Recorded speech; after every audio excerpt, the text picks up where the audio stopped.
and I'm pleased to share with you today, for the first time, our new logo.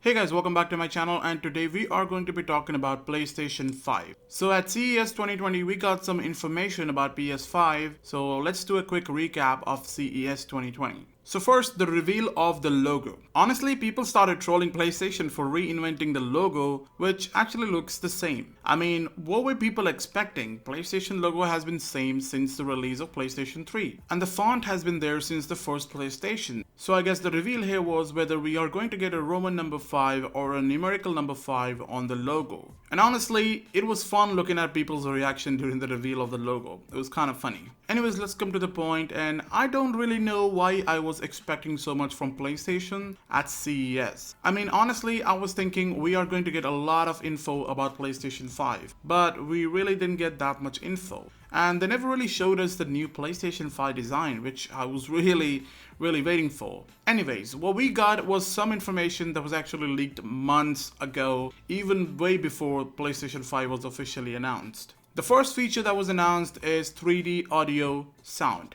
3D audio sound can be used to improve the sense of realism by making more accurate adjustments to the audio depending on the environment surrounding the player in real time. So this is really a big step forward in the gaming industry when it actually comes to the audio. Now the next feature is haptics adaptive triggers. Another crazy feature that was actually leaked a long time ago, and this is something we are going to get in the latest DualShock controllers. Now, if I have to explain to anyone what this adaptive triggers do, I'll say like this. So for example, in a game, if you are stuck in a mud, you would need to put more pressure on the triggers button to get your character out of the mud. So depending on the situation, your controller will act differently. In some cases, you would need to put less pressure on the trigger and the triggers will move easily, but in some cases it will be difficult. The PlayStation 5 controller is expected to have a chunkier design, larger touchpad, back buttons, a built-in microphone, and smaller sticks. There are more features that are not yet revealed. Also, there has been an image circulating on the internet where a cleaner took pictures of PlayStation 5 dev kits and a controller can be seen next to it. So the controller looks kind of similar to DualShock 4, but this one is bulkier. The touchpad looks different, but there are many features, basic features that are actually missing from this controller. But we do understand that because this is a prototype version of the controller and the PlayStation 5 itself is a prototype. So when we all get our hands on PlayStation 5, the final product will look way different when compared to this prototype that you see here. This prototype is called a dev kit. It is given to the game developers to create a game using their latest rig. So this is done so the developers can actually make a game for PlayStation 5 and release it when the PlayStation 5 comes out. So there are many games that are coming out for PlayStation 5 like Godfall, Ghost of Tsushima, God of War 2, Spider-Man 2, The Elder Scrolls 6, and more games that are coming out for PlayStation 5. And honestly, that's how it actually works. Now the next cool feature is an ultra high-speed SSD. Now this is something people already did like a long time ago. A lot of people were using SSD on their PlayStation 4 and PlayStation 4 Pro. So it's really cool seeing PlayStation finally doing this officially. So adding SSD means the boot time will be less, PlayStation will run fast. And for people who don't know what an SSD is, well, all you gotta know is SSD is way faster than a normal hard disk that you have in your PlayStation. Also, SSD allows you to load the game really fast. So a demo can be seen here in this clip where Spider-Man on PlayStation 5 loads the whole city way faster when compared with the PlayStation 4 Pro. Now coming to the next feature is the hardware-based ray tracing.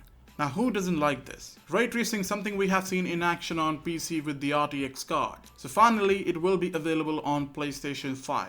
A lot of devs have confirmed using RTX mode on their upcoming titles, so it will be cool to see how it actually runs on PlayStation 5. Games like Dying Light 2, Watch Dogs Legion, all of them have confirmed to be using RTX mode, so it will be cool to see that in PlayStation 5 when the game comes out. And the final feature is the Ultra HD Blu-ray, which everyone wanted for a long time. This is something Xbox did a long time ago, so we all were waiting for PlayStation to do that, and now it's finally here. So thank you, PlayStation. Now there are some features that were leaked months before PlayStation 5 was officially announced, but now the only difference is that these leaks are now being confirmed officially by the PlayStation themselves. All of them was confirmed at CES 2020, which is really cool. So being a fan of PlayStation, I'm actually really happy. What I'm not happy about is actually my personal opinion, is the design of the prototype. Well, I don't like that. Hopefully they will make some changes to it, because what they did here is they tried a mix of a retro style and the futuristic style, which looks cool in some concept art, but the prototype here in this picture, it's kind of weird. It looks like an old console that people used to own a long time ago. Now, let me know in the comments what you guys think about it. Do you like the design? What about the feature? Also, Xbox versus PlayStation 5, I know that will happen, so I'll be there in the comment section looking at your conversations. Thank you for watching, and I'll see you guys in my next video.